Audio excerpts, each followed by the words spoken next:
Всем привет, с вами Валентин Кокошинский. Вас часто интересует вопрос стоимости ремонта, и вы часто удивляетесь, откуда берутся те или иные цифры. Сегодня мы разберем бюджет дизайнерского ремонта в квартире площадью 65 квадратных метров в новостройке.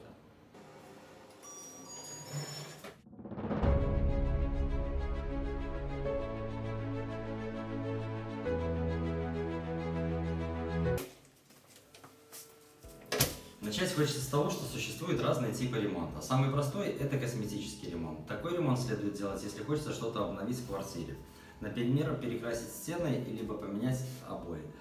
Самый сложный тип ремонта – это капитальный. Такой ремонт предполагает черновой и чистовой этап. То есть работы начинаются от демонтажа и возведения перегородок и заканчивается поклейкой обоев и установкой осветительных приборов. В данном случае нам попалась именно такая квартира.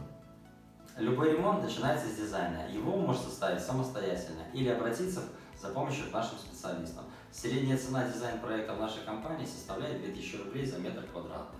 Дизайн-проект нашему заказчику на этом объекте обошелся в 100 тысяч рублей.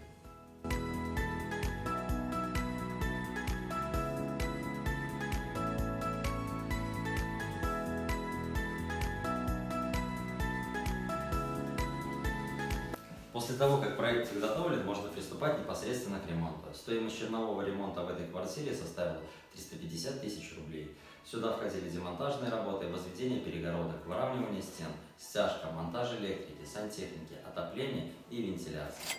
Кроме этого, выполнена шумоизоляция стены, граничащей с соседями. В общем, черновые материалы обошлись заказчику примерно в 350 тысяч рублей, а весь черновой ремонт в 700. Также в этой квартире было заменено все остекление. Окна Рехау обошлись в 130 тысяч рублей. С чистовым ремонтом все намного сложнее. Если на черновом этапе есть стандартные работы, которые выполняются практически в любой квартире, то здесь все зависит от сложности дизайн-проекта. Итак, начнем со стен. На этом объекте обои под окраску. Шпаклевка стен, поклейка обоев и непосредственно окраска обошлись в 80 тысяч рублей. Цена за материалы составила примерно 70 тысяч рублей, из которых краска и шпаклевка по 15 тысяч рублей, обои 30, клей и другие расходные материалы около 10. В итоге за финишную отделку стен в районе 150 тысяч рублей. Теперь поговорим о напольном покрытии. Здесь у нас положен ламинат, кварц-винил и плитка. Укладка ламината обошлась 10 тысяч, укладка плитки 5 тысяч, кварц-винил 20 тысяч. Общая сумма за работу 35 тысяч рублей. Стоимость материалов 65 тысяч рублей.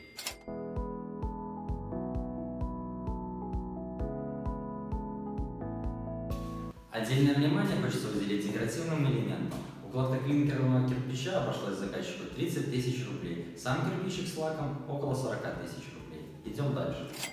Один из обязательных элементов чистовой отделки – это установка подоконников и откосов. Средняя цена за одно окно – 5 тысяч рублей. Потолки в квартире натяжные, обошлись заказчикам 50 тысяч рублей. Далее ванная комната и санузел. Укладка к плитке обошлась в 70 тысяч, установка пола 4 тысячи, а монтаж сантехнического оборудования 15 тысяч. В результате за работу заказчик заплатил 89 тысяч, а за материалы примерно 120. Согласно дизайн-проекту, в этой квартире очень много осветительных приборов, в районе 60 единиц. Это светильники, люстры и бра. Средняя стоимость установки одного светильника около 500 рублей.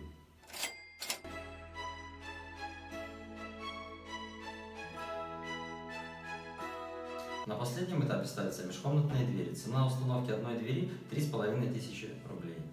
У нас в квартире их 6. Умножаем, получаем 3,5 на 6, 21 тысяча.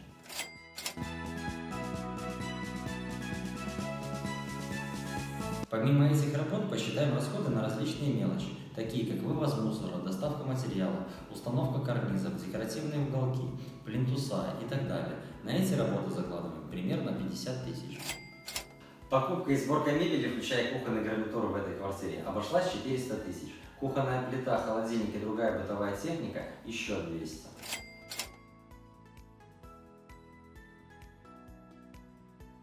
Подведем итоги. Цена за работу специалистов составила 730 тысяч рублей, из которых 350 за черновую и 380 за отделку.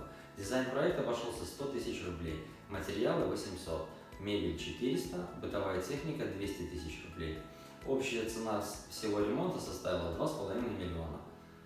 Надеюсь, данное видео было вам полезно. Подписывайтесь на наш канал, ставьте лайки, задавайте свои вопросы в комментариях. С вами был я, Валентин Какашинский. До новых встреч!